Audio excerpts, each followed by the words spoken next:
Bofors ஒரு காலத்தில் இந்திய அரசியலை அதிர வைத்த ஆயுதம் இது. இப்போது இந்திய ராணுவம் இந்த பீரங்கிக்கு ஓய்வு கொடுக்க போவதாக அறிவித்திருக்கிறது.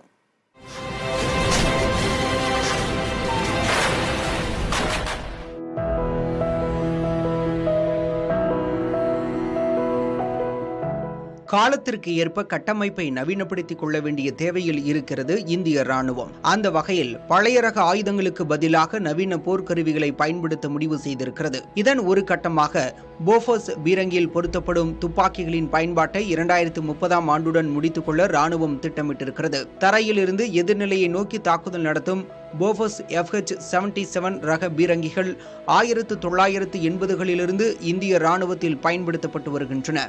40 ஆண்டுகளுக்கு மேலாக இந்திய ராணுவத்தில் இருக்கும் இந்த பீரங்கிகளுக்கு அடுத்த 5 ஆண்டுகளுக்குள் ஓய்வு கொடுக்க முடிவு செய்யப்பட்டிருக்கிறது.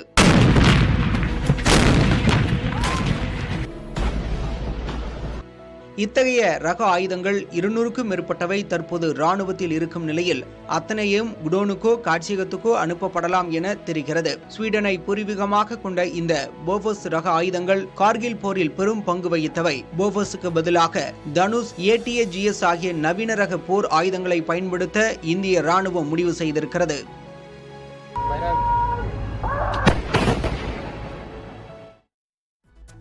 டெல்லியில் கட்டடம் இடிந்து விழுந்த விபத்தில் 4 பேர் பரிதாபமாக உயிரிழந்தனர். டெல்லியின் முஸ்தபாபாத் பகுதியில் இருந்த 4 மாடி கட்டடம் இன்று அதிகாலை 3 மணி அளவில் இடிந்து விழுந்ததாக டெல்லி காவல்துறை கூடுதல் ஆணையர் தெரிவித்துள்ளார். தேசிய பேரிடர் மேலாண்மை படையினர் சம்பவ இடத்துக்கு விரைந்து சென்று மீட்பு பணிகளை தொடங்கியுள்ளனர். இந்த விபத்தில் படுகாயமடைந்த 4 பேர் உயிரிழந்ததாகவும் 14 பேர் இடிபாடுகளிலிருந்து மீட்கப்பட்டிருப்பதாகவும் காவல்துறையினர் உறுதிப்படுத்தியுள்ளனர். மேலும் 10 பேர் இடிபாடுகளுக்குள் சிக்கியிருக்கலாம் என்று அஞ்சப்படும் நிலையில் மீட்பு பணிகள் தொடர்கின்றன. நீதிமன்ற உத்தரவுகளை மசாஜ் சென்டர்கள் தவறாக பயன்படுத்தி வருவதாக சென்னை உயர்நீதிமன்றம் வேதனை தெரிவித்துள்ளது. மசாஜ் சென்டர்களில் காவல்துறை சோதனை நடத்த நீதிமன்றங்கள் பிறப்பித்த உத்தரவை மீறி செயல்பட்டதாக கூறி அண்ணா நகரில் மசாஜ் சென்டர் நடத்தும் ஹேமா ஜுவாலினி என்பவர் சென்னை பெருநகர காவல் ஆணையருக்கு எதிராக நீதிமன்ற அவமதிப்பு வழக்கு தாக்கல் செய்திருந்தார். இந்த வழக்கு நீதிபதி ஆனந்த் வெங்கடேஷ் முன் விசாரணைக்கு வந்தது. அப்போது காவல்துறை தரப்பில் சம்பந்தப்பட்ட மசாஜ் சென்டரில் சோதனை நடத்தியது தொடர்பான வீடியோ பதிவு மற்றும் புகைப்பட ஆதாரங்கள், வழக்கு விவரம் உள்ளிட்ட ஆவணங்கள் தாக்கல் செய்யப்பட்டன. இந்த வீடியோக்களை பார்த்து அதிர்ச்சியடைந்த நீதிபதி காவல்துறை உரிய ஆதாரத்தை தாக்கல் செய்துள்ளதாகவும் இந்த வழக்கை நீதிமன்ற அவமதிப்பு வழக்காக கருத முடியாது என்றும் கூறினார். மேலும் நீதிமன்றம் பிறப்பித்த உத்தரவுகளை மசாஜ் சென்டர்கள் தவறாக பயன்படுத்தி வருவதாக நீதிபதி வேதனை தெரிவித்தார். அப்போது மனுதாரர் தரப்பு வழக்கறிஞர் VPR மேனன் மனுதாரருக்கு எதிராக ஆதாரங்கள் இருப்பதாக நீதிமன்றம் கருதுவதால் வழக்கிலிருந்து விலகுவதாக தெரிவித்தார். இதையடுத்து வழக்கு விசாரணை ஜூன் மாதத்திற்கு ஒத்திவைக்கப்பட்டது. சென்னை குன்றத்தூரில் கலைஞர் கைவினை திட்டத்தை முதலமைச்சர் மு.க.ஸ்டாலின் தொடங்கி வைத்தார். சுமார் 9,000 பயனாளிகளுக்கு மானியம், கடன் ஒப்புதல் அளிக்கும் நிகழ்ச்சியில் பங்கேற்று பேசிய அவர் 5 முக்கிய அறிவிப்புகளை வெளியிட்டார். தொழில்களை ஊக்குவிக்கவும் தொழில் முனைவோர்களுக்கு உதவுற வகையில் இந்த விழாவின் மூலமாக 5 அறிவிப்புகளை வெளியிட விரும்புகிறேன். முதல் அறிவிப்பு, அறிவுசார் சொத்துரிமையான புவிசார் குறியீடு பெறுவதற்காக வழங்கப்பட்டு வரக்கூடிய மானியம் 25,000 ரூபாயிலிருந்து 1 லட்சம் ரூபாயாக உயர்த்தி வழங்கப்படும். இரண்டாவது அறிவிப்பு, அம்பத்தூர் தொழிற்பேட்டையில் செயல்படும் வாகன மற்றும் பொறியியல் உதிரி பாகங்கள் தயாரிக்கக்கூடிய தொழில் நிறுவனங்களுக்கு தேவையான அளவியல் மற்றும் உலோகவியல் ஆய்வகங்கள் 5 கோடி ரூபாய் செலவில் அமைக்கப்படும். மூன்றாவது அறிவிப்பு, தொழில் நிறுவனங்கள் மிகுதியாக இருக்கக்கூடிய காஞ்சிபுரத்து பழதண்டலத்தில் சாலை கட்டமைப்பு மற்றும் மழைநீர் வடிகால் அமைக்க 5 கோடி ரூபாய் செலவில் உட்கட்டமைப்பு வசதிகள் மேம்படுத்தப்படும். நாலாவது அறிவிப்பு, காக்கலூர் உற்பத்தியாளர்கள் தொழிற்பேட்டையில் தொழில்நுட்பத்திறன் மேம்பாட்டுக்கான பயிற்சி மையம் மற்ற இயந்திர தளவாடங்கள் கூடிய பொது வசதி மையம் 3 கோடியே 90 லட்சம் ரூபாய் செலவில் ஏற்படுத்தப்படும். ஐந்தாவது அறிவிப்பு, குறு மற்றும் சிறுதொழில் நிறுவனங்கள் உள்நாட்டில் வர்த்தக கண்காட்சிகள் மற்றும் நிகழ்வுகளில் பங்கேற்க வழங்கப்படக்கூடிய காட்சிக்கூட கட்டணத்துக்கான நிதி உதவி 1 லட்சம் ரூபாயிலிருந்து 2 லட்சம் ரூபாயாக உயர்த்தி வழங்கப்படும். அரசு சார்பில் நாங்கள் வழங்குறது இந்த சிறு உதவி மட்டும்தான். அது மூலமா உரம் பெற்று உயர்ந்து வளர்ந்து நீங்களும் வாழ்ந்து மற்றவங்களையும் வாழ வைக்க வேண்டிய கடமை உங்க கையில இருக்கு. ஈரோட்டில் வடமாநில இளைஞர் அடித்துக் கொல்லப்பட்ட சம்பவத்தில் ஒருவரை காவல்துறையினர் கைது செய்துள்ளனர். கொலம்பாளையத்தைச் சேர்ந்த சுப்பிரமணியம் என்பவரை மேற்கு வங்கத்தைச் சேர்ந்த ராபி ஒரான் என்ற இளைஞர் வீடு புகுந்து கழுத்தை அறுத்து கொலை செய்ய முயற்சித்ததாக கூறப்படுகிறது. இதனையடுத்து சுப்பிரமணியத்தின் மகன் மணிகண்ட பூபதி உட்பட சிலர் ராபி ஓரானை பிடித்து சரமாரியாக தாக்கியதில் அவர் சிகிச்சை பலனின்றி உயிரிழந்தார். இது தொடர்பாக சுப்பிரமணியத்தின் மகன் மணிகண்ட பூபதியை காவல்துறையினர் கைது செய்தனர். மேலும் ராபி ஓரானை தாக்கிய மற்ற நபர்கள் குறித்தும் விசாரணை மேற்கொண்டு வருகின்றனர்.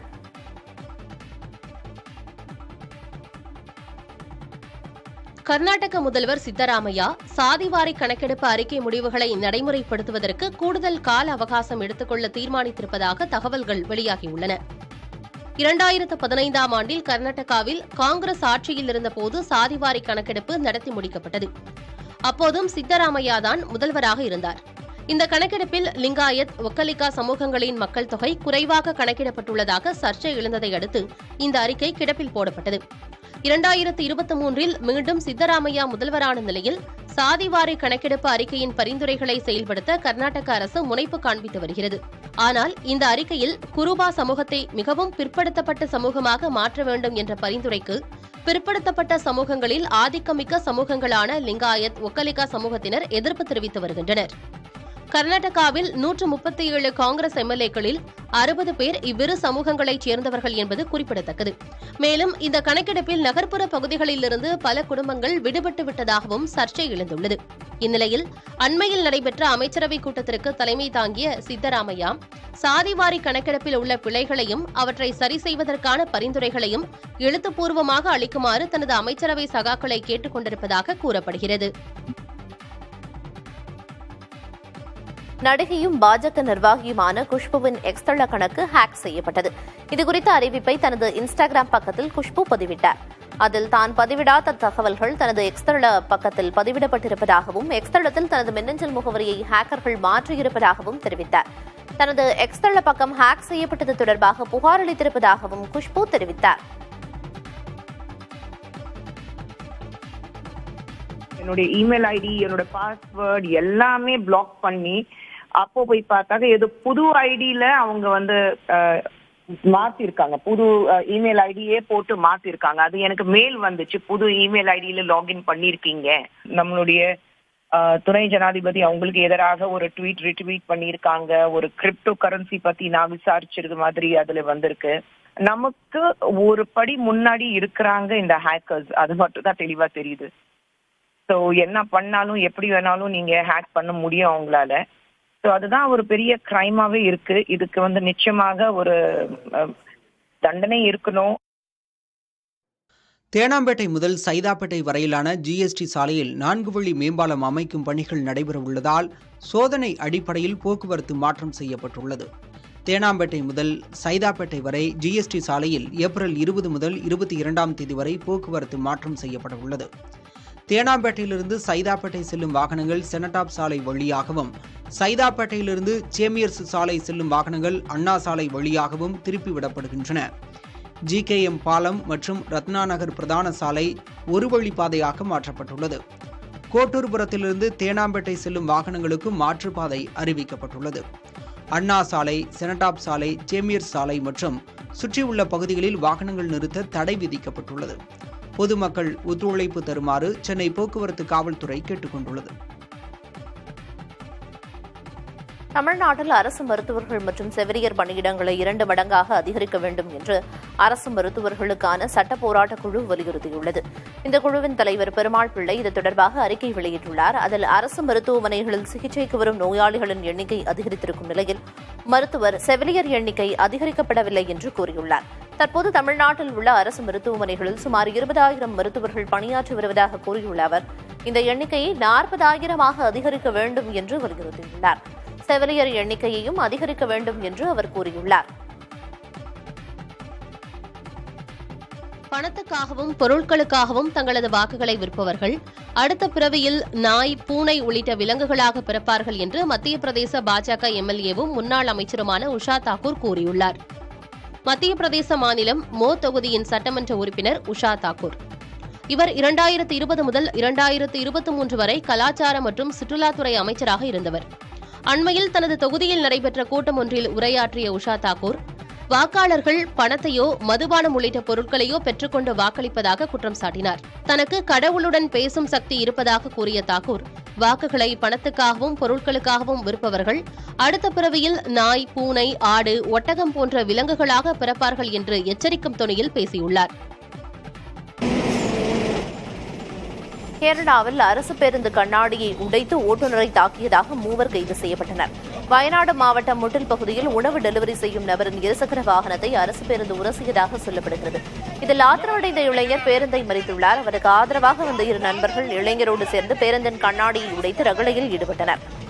இதையடுத்து 3 கைது செய்யப்பட்டனர்.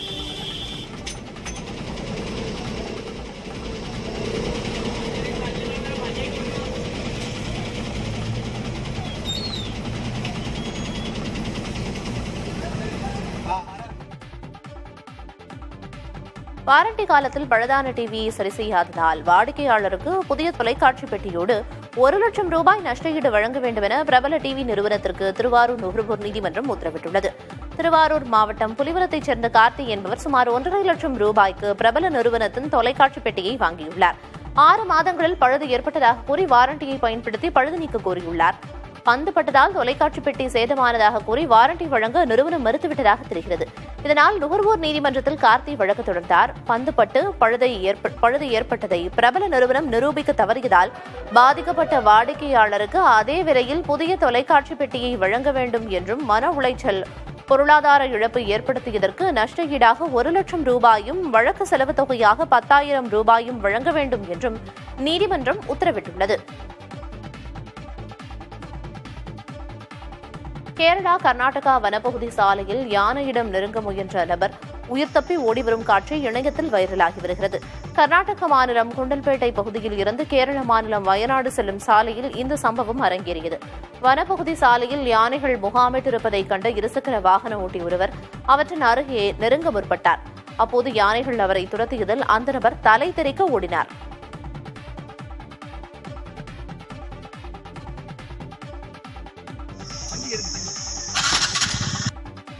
ஆப்பிள் நிறுவனத்தின் மிக முக்கியமான சந்தையான சீனாவிலிருந்து ஏற்றுமதி 9 விழுக்காடு சரிந்திருப்பதாக ஸ்மார்ட் போன்கள் சந்தை குறித்து ஆய்வு செய்யும் நிறுவனமான ஐடிசி தெரிவித்துள்ளது.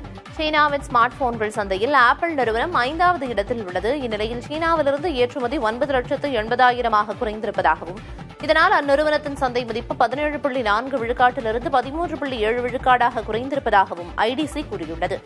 இதற்கு நேர்மாறாக ஜியோமியின் ஏற்றுமதி 40 விழுக்காடு அதிகரித்திருப்பதாக தெரிவிக்கப்பட்டுள்ளது.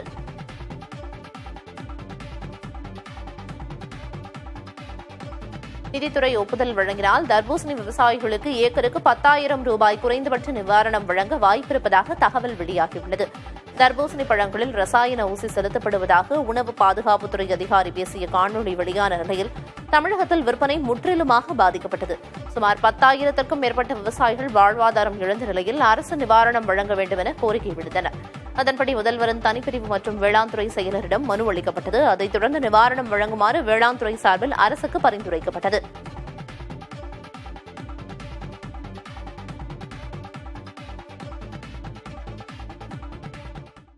மதிமுக முதன்மை செயலாளர் பொறுப்பிலிருந்து விலகுவதாக துரை வைகோ அறிவித்துள்ளார். இதனை புதிய தலைமுறை தொலைக்காட்சி பார்த்துதான் தெரிந்து கொண்டதாக அக்கட்சியின் பொதுச் செயலாளர் வைகோ தெரிவித்துள்ளார். மதிமுக தலைவருக்கு அவப்பெயர் ஏற்படுத்தும் நோக்கில் ஒருவர் செயல்படுகிறார். கட்சிக்கும் தலைமைக்கும் தீரா பழியை சுமத்தி சுகம் காணும் ஒருவர் மத்தியில் பணியாற்ற விரும்பவில்லை என்று துரை வைகோ வெளியிட்டிருக்கும் அறிக்கையில் தெரிவித்துள்ளார். தன்னால் இயக்கத்துக்கோ தலைவருக்கோ எள்முனை கூட சேதாரம் வந்துவிடக்கூடாது என்று இந்த முடிவை எடுத்துள்ளதாக கூறியுள்ள துரை வைகோ, கடந்த 7 ஆண்டுகளாக தான் மேற்கொண்ட முயற்சிகளை கட்சியினர் தொடர வேண்டும் என்று கேட்டுக் கொண்டுள்ளார். ஆயினும் நாளை சென்னையில் நடைபெறவுள்ள மதிமுக நிர்வாகக் குழு கூட்டத்தில் பங்கேற்கப் போவதாக துரை வைகோ கூறியுள்ளார். அதன் பிறகு தலைமைக் கழகத்தின் முக்கிய முடிவுகள் மேற்கொள்ளப்பட்டும் கூட்டங்கள் எதிலும் கலந்து கொள்ளப் போவதில்லை என்று கூறியுள்ளவர் மதிமுகவின் முதல் தொண்டனாக இருந்து கட்சிக்காக உழைக்கப் போவதாக தெரிவித்துள்ளார். இதுகுறித்து விவரமறிய மதிமுக பொதுச் செயலாளர் வைகோவை புதிய தலைமுறை தொலைபேசி வழியே தொடர்பு கொண்டபோது துரை வைகோ முடிவு அதிர்ச்சி தருவதாகவும் புதிய தலைமுறை பார்த்துதான் துரை வைகோவின் விலகலை அறிவதாகவும் வைகோ கூறினார்.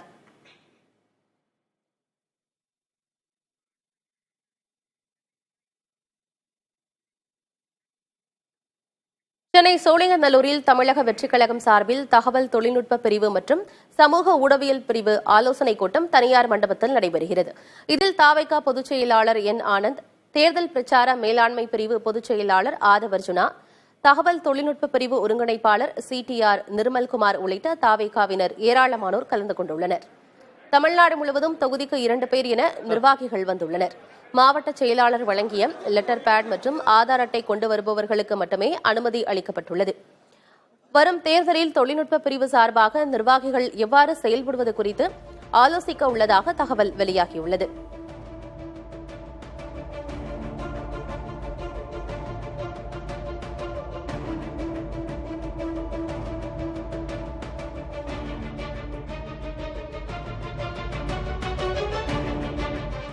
வக்ஃபு திருத்த சட்டத்தை திரும்பப் பெற வலியுறுத்தி கோவை மாவட்டம் உக்கடத்தில் வீடுகளில் கருப்பு கொடியேற்றி மனித சங்கிலி போராட்டத்தில் SDPI கட்சியினர் ஈடுபட்டனர்.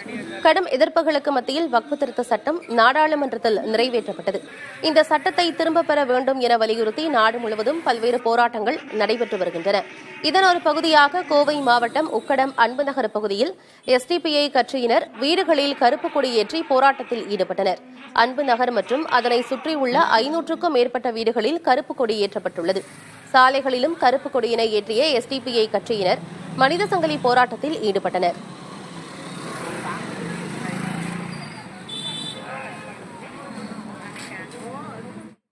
காவிரி நீர்பிடிப்பு பகுதியில் பெய்த மழையால் காவிரி ஆற்றில் நீர்வரத்து வினாடிக்கு 4000 கன அடியாக உயர்ந்துள்ளது.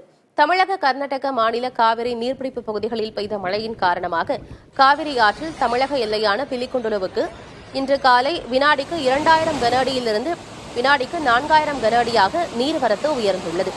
கோடை காலம் தொடங்கியுள்ள நிலையில் நீர்வரத்து அதிகரிப்பால் சுற்றுலா பயணிகள் மற்றும் சுற்றுலா தொழிலாளர்கள் மகிழ்ச்சியடைந்துள்ளனர்.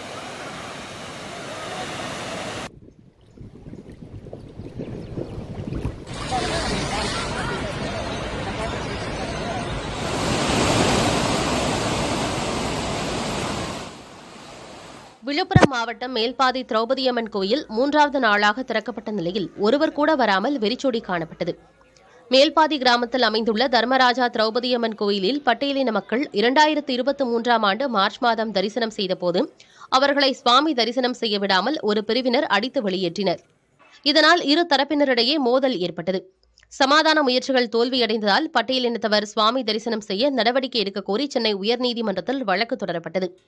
வழக்கை விசாரித்த நீதிமன்றம் இரு தரப்பினர் சுவாமி தரிசனம் செய்யலாம் என்றும் அதற்கு யாரேனும் எதிர்ப்பு தெரிவித்தால் சட்டப்படி நடவடிக்கை எடுக்கவும் கடந்த பிப்ரவரி மாதம் உத்தரவிட்டது.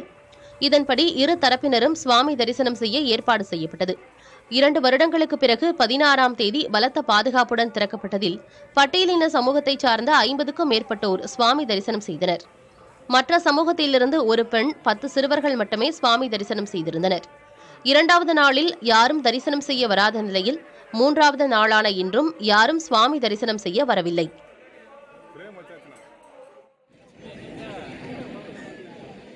ஊதிய உயர்வு உள்ளிட்ட கோரிக்கைகளை வலியுறுத்தி தூத்துக்குடி அனல்மின் நிலைய ஒப்பந்த பணியாளர்கள் 2வது நாளாக வேலை நிறுத்தத்தில் ஈடுபட்டுள்ளனர்.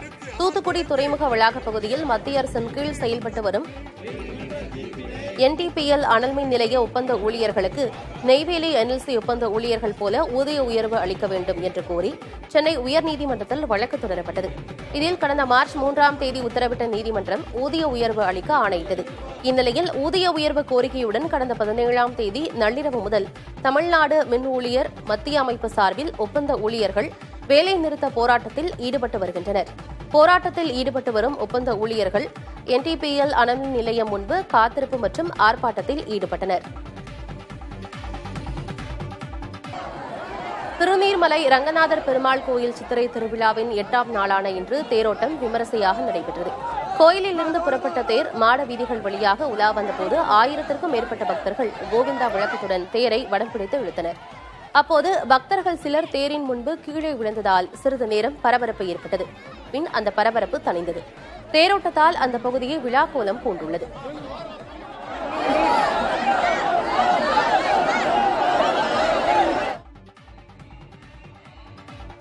மதுரை சந்தன மாரியம்மன் கோயில் பூக்குழி திருவிழாவில் ஏராளமான பக்தர்கள் கலந்து கொண்டனர். பங்குனி விழாவின் 8ஆம் நாளில் நடைபெற்ற இந்த நிகழ்ச்சியில் பக்தர்கள் அலகு குத்துதல், காப்பு கட்டுதல், பறவை காவடி உள்ளிட்ட நேர்த்திக்கடன்களை செலுத்தினர்.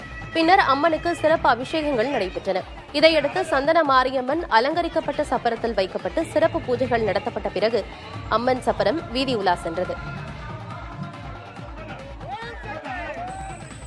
கசவநல்லாத்தூர் தண்டலம் கிராமத்தை இணைக்கும் வகையில் கூவமாற்றின் குறுக்கே உயர்மட்ட மேம்பாலம் அமைக்கப்படும் என்ற முதல்வரின் அறிவிப்புக்கு கிராம மக்கள் பட்டாசு வெடித்து இனிப்பு வழங்கி கொண்டாடினர். தண்டலம் கிராமத்தில் 2000த்திற்கும் மேற்பட்ட மக்கள் வசித்து வரும் நிலையில் மக்கள் அரசு ஆரம்ப சுகாதார நிலையத்திற்கு செல்லவும், பேருந்து, ரயிலுக்கு செல்லவும் 2 கிலோமீட்டர் தூரத்தில் உள்ள கடம்பத்தூருக்கு கூவமாற்றை கடந்து செல்ல வேண்டிய நிலை உள்ளது. தண்டலம் கிராமத்திலிருந்து கடம்பத்தூருக்கு செல்ல நேரடி இணைப்பு சாலை வசதி கிடையாது. கூவமாற்றில் வெள்ளப்பெருக்கு ஏற்படும் போது தண்டலம் கிராமத்தைச் சேர்ந்த பொதுமக்கள் அனைவரும் பிஞ்சிவாக்கம், அகரம் வழியாக சுமார் 10 கிலோமீட்டர் தொலைவிற்கு கடம்பத்தூருக்கு செல்லும் நிலையே காணப்படுகிறது. இந்நிலையில் கசவநல்லாத்தூர், தண்டலம் கிராமங்களை இணைக்கும் வகையில் கூவமாற்றின் குறுக்கே உயர்மட்ட மேம்பாலம் அமைக்கப்படும் என்று முதலமைச்சர் ஸ்டாலின் அறிவித்துள்ளார். 20 கோடியே 37 லட்சம் ரூபாய் மதிப்பீட்டில் இப்பாலம் அமைக்கப்படும் என்றும் அவர் தெரிவித்தார். இந்த அறிவிப்பை கிராம மக்கள் பட்டாசு வெடித்து இனிப்புகள் வழங்கி கொண்டாடினர்.